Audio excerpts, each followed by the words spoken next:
نحمده ونصلي على رسوله الكريم أما بعد أعوذ بالله من الشيطان الرجيم بسم الله الرحمن الرحيم ولكن كونوا ربانيين بما كنتم تعلمون الكتاب وبما كنتم تدرسون صدق الله العظيم وقال رسول الله صلى الله عليه وسلم إن الله يبعث على رأس كل 100 من يجدد لها دينها أو كما قال رسول الله صلى الله عليه وسلم۔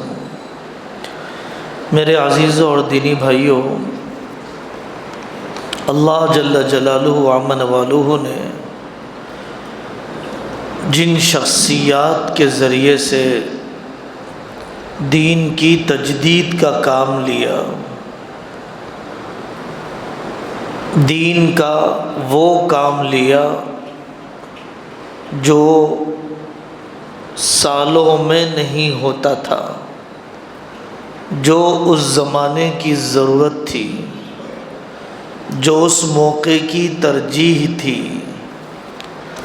وہ کام لیا جس کے اثرات پوری دنیا پر مرتب ہوئے اور اسلام کی صورت ایسے سامنے آ گئی کہ جس پر جہالت اور رواج کے گرد و غبار کو مکمل صاف کر دیا گیا۔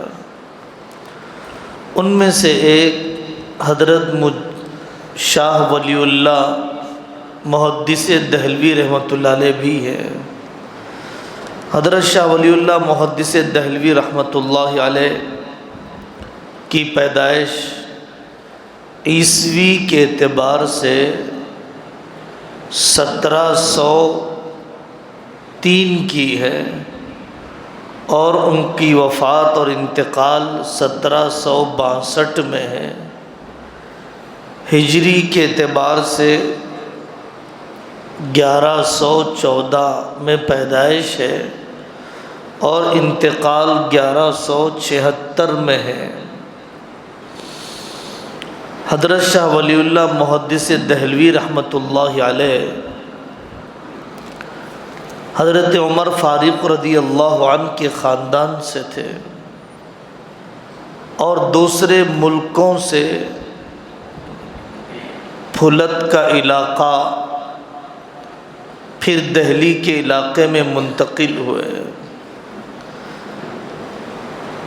حضرت شاہ ولی اللہ محدث دہلوی رحمۃ اللہ علیہ کے والد کا نام شاہ عبد الرحیم ہے اور دادا کا نام وجیہ الدین رحمۃ اللہ علیہ ہے، جو روزانہ 2 پارے پڑھا کرتے تھے۔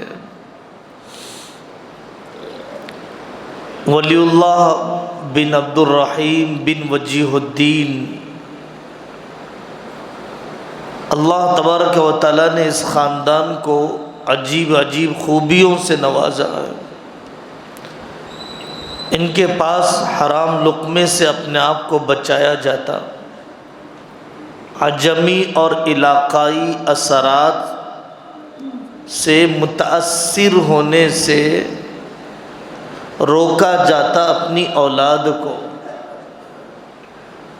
ہم لوگ عرب ہیں، ہمیں حرمین شریفین سے تعلق زیادہ مضبوط رکھنا چاہیے۔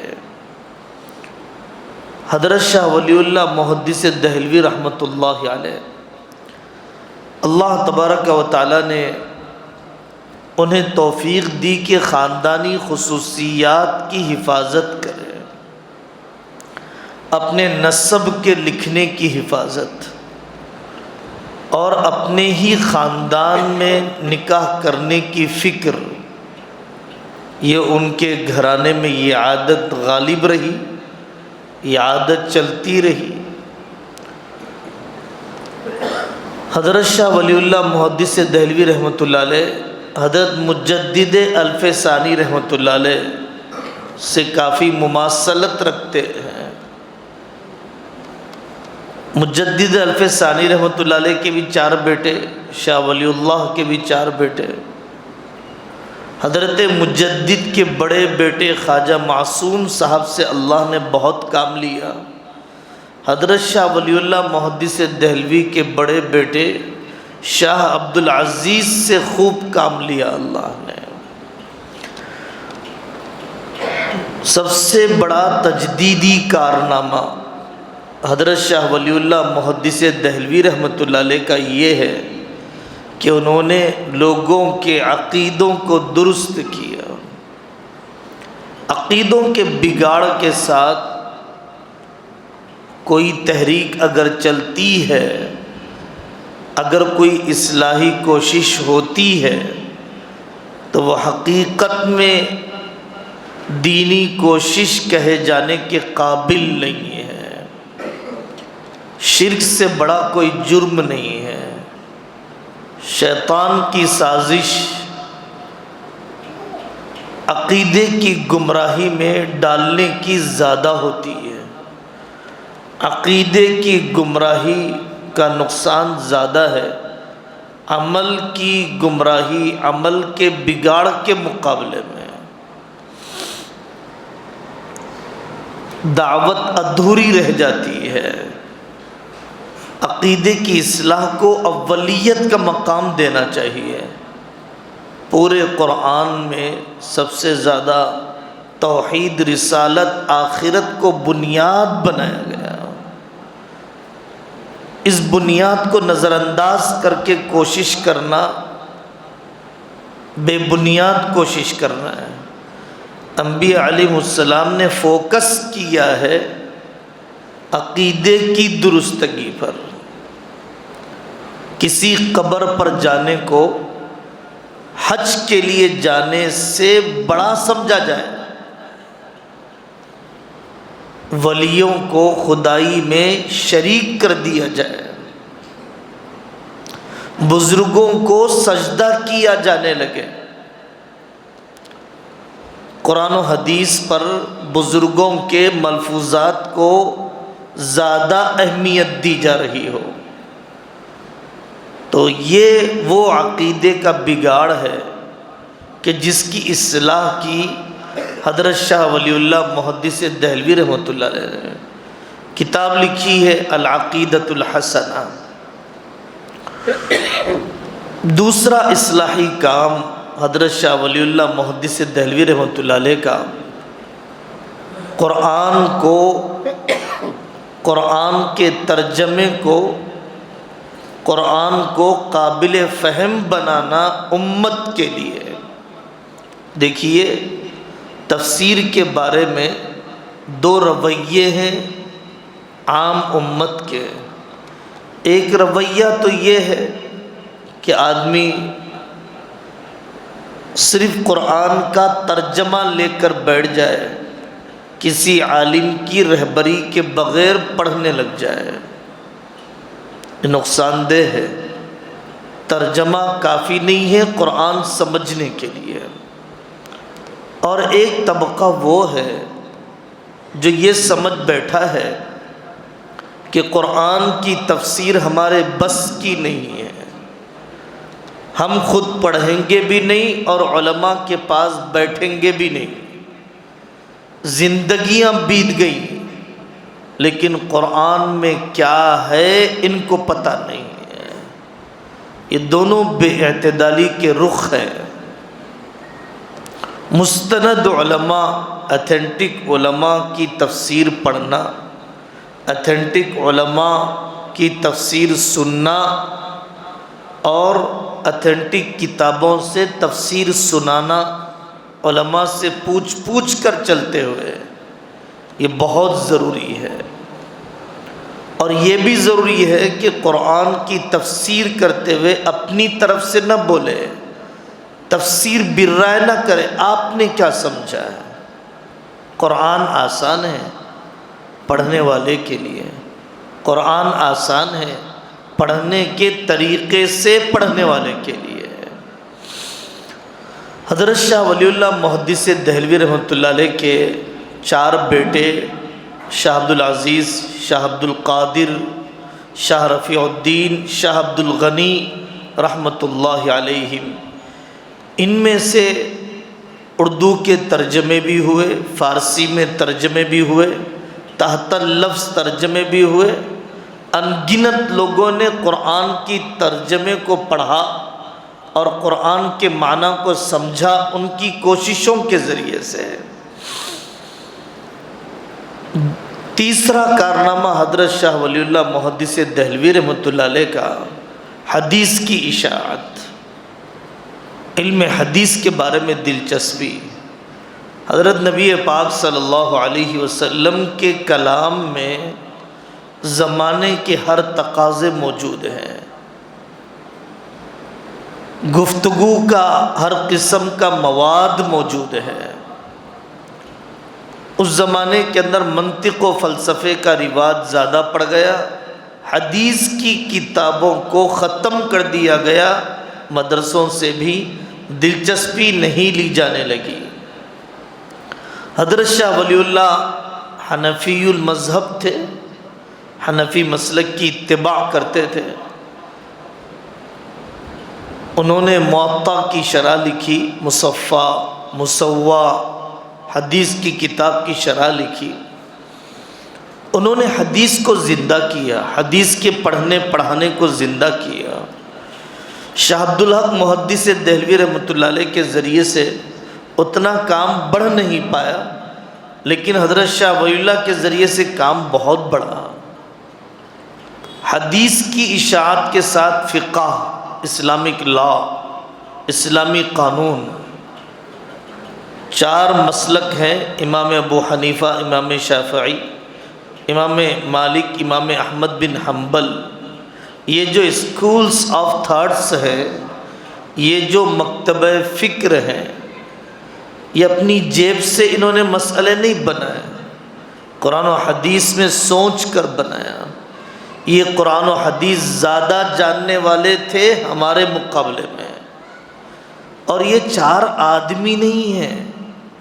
اس اسکول آف تھاٹ کے پیچھے لاکھوں مفسرین، محدثین، متکلمین، فقہا، محدثین ہیں کہ جو ان چاروں اسکول آف تھاٹس میں سے ایک کے فالوور ہیں۔ ان کے اندر تقویٰ ہم سے زیادہ تھا، ان کے اندر راتوں کا اٹھنا ہم سے زیادہ تھا۔ حضرت شاہ ولی اللہ محدث دہلوی رحمۃ اللہ علیہ نے چاروں مذہب پر امت کا اعتماد بحال کیا کہ پانچویں کوئی شکل اپنانا اس زمانے میں فتنے کا ذریعہ ہے۔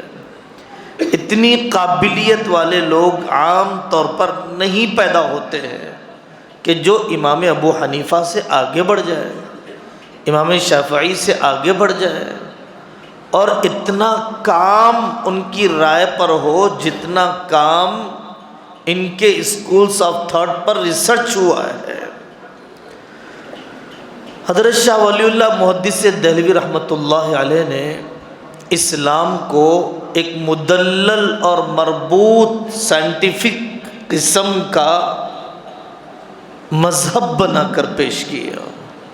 ان کی کتاب ہے حجت اللہ البالغہ، کہ جس میں احادیث کی تشریح بھی زبردست کی، اور شریعت کو یہ عمل کرنے پر یہ ثواب ملے گا، یہ عمل کرنے پر آخرت میں یہ ملے گا، یہ سب بولتے ہوئے یہ بھی سمجھایا گیا کہ شریعت پر چلنے سے تمدنی فائدہ کیا ہوگا، اپنی شہری زندگی میں کیا فائدہ ہوگا، ملکی نظام میں کیا فائدہ ہوگا، سوسائٹی میں کیا بینیفٹس ہوں گے، ارتفاقات۔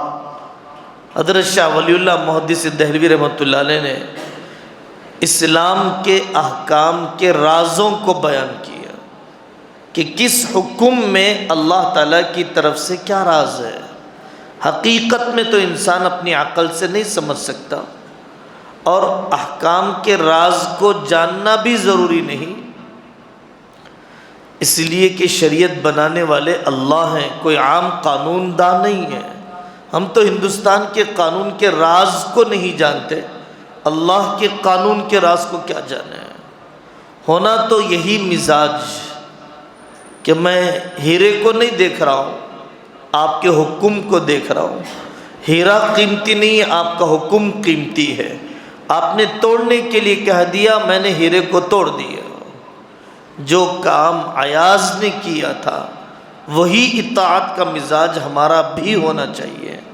اس کے باوجود بھی اسلام ایک سائنٹیفک مذہب ہے، اسلام ایک لاجیکل مذہب ہے، معقول ہے۔ تو حضرت شاہ ولی اللہ نے اس کتاب میں اسلام کے سائنٹیفک ویژن سے بھی گفتگو کی ہے۔ اور ایک کام حضرت شاہ ولی اللہ کے ذریعے سے، پہلے خلیفہ حضرت ابو بکر ہیں، دوسرے حضرت عمر ہے، تیسرے حضرت عثمان ہے، چوتھے حضرت علی ہیں۔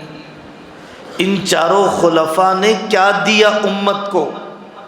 ان چاروں خلیفاؤں کی خصوصیات کیا ہے؟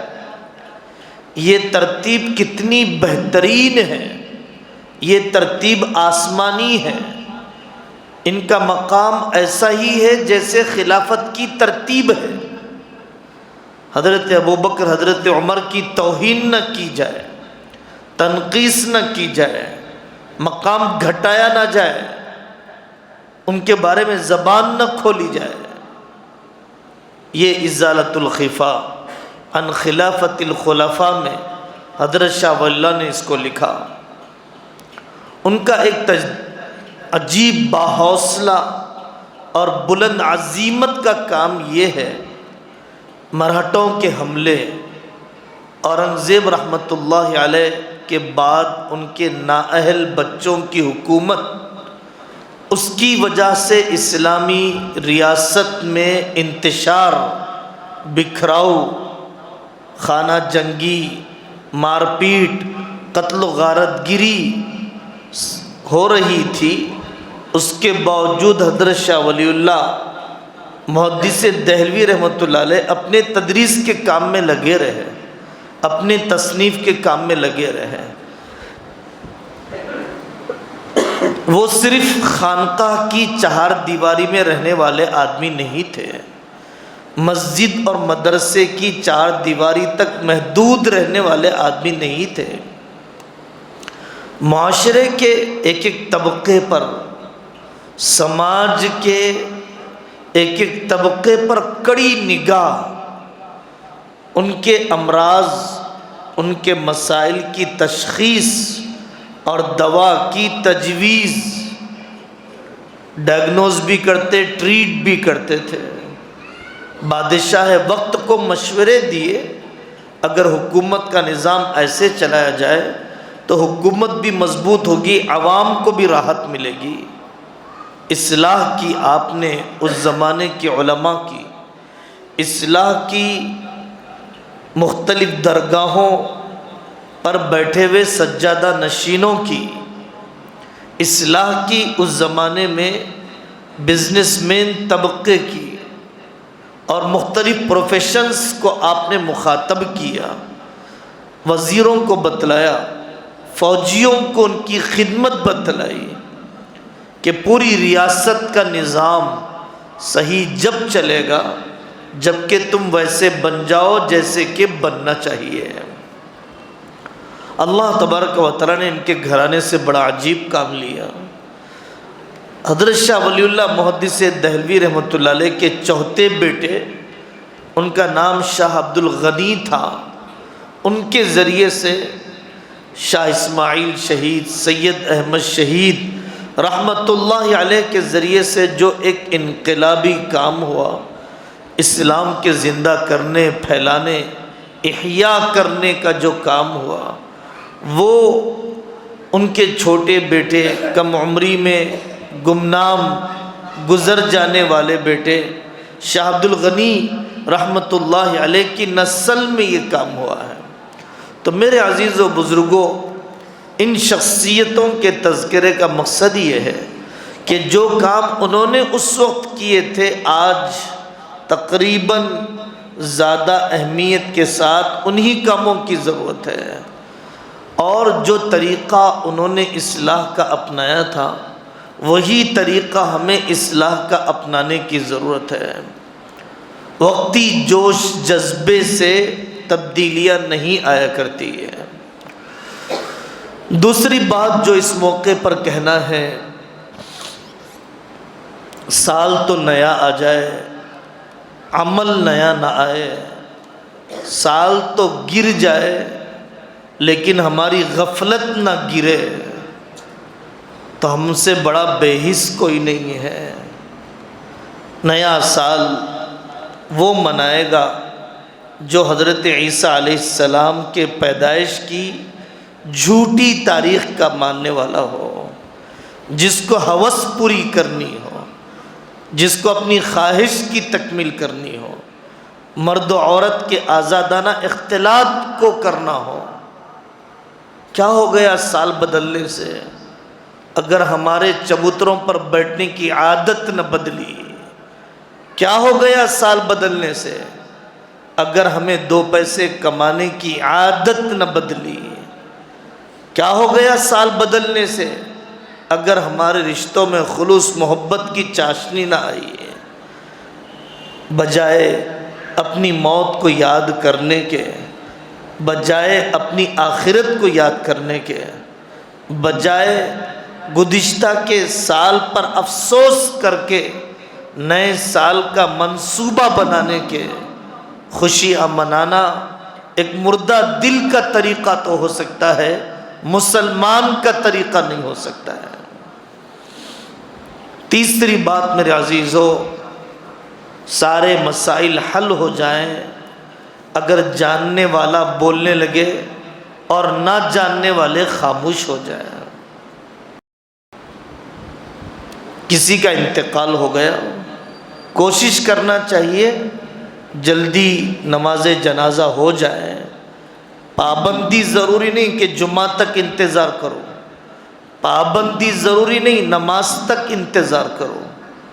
ان کے جو وارث ہیں، والی ہیں، ولی ہیں، وہ جو مصلحت سمجھتا ہو اس وقت نماز جنازہ پڑھا دی جائے۔ نماز تک اگر انتظار کرنا کسی ضرورت کی وجہ سے ہے تو ٹھیک ہے، نماز تک انتظار کر لیجئے، نماز سے پہلے پڑھا دیجئے، نماز کے فوراً بعد پڑھا دیجئے، نماز کی سنتوں کے بعد پڑھا دیجئے۔ ذمہ دار کی مصلحت جس میں ہو، جلدی ضرور ہونا چاہیے۔ بہت دن تک بیمار رہنے کی وجہ سے، دواخانے میں عرصے تک ایڈمٹ رہنے کی وجہ سے، کچا پن، بودا پن، نجاست، چیزوں کے بہنے، کپڑے، کفن کے کپڑے کو لگنے، ملوث ہونے کا اندیشہ ہوتا ہے، تب تو اور بھی جلدی کرنی چاہیے۔ نہ نماز کا انتظار ضروری ہے، نہ سنتوں کا انتظار ضروری ہے۔ ہر آدمی بولنے لگ جائے، ہر آدمی اسٹیئرنگ پر بیٹھ جائے تو گاڑی نہیں چل سکتی ہے۔ ایک سمجھدار، ایک علم والا، ایک ذمہ دار بولے، باقی لوگ اس کی اطاعت کر لیں۔ اللہ تبارک و تعالی ہمیں صحیح علم و عمل کی توفیق عطا فرمائے۔ وآخر دعوانا ان الحمد للہ۔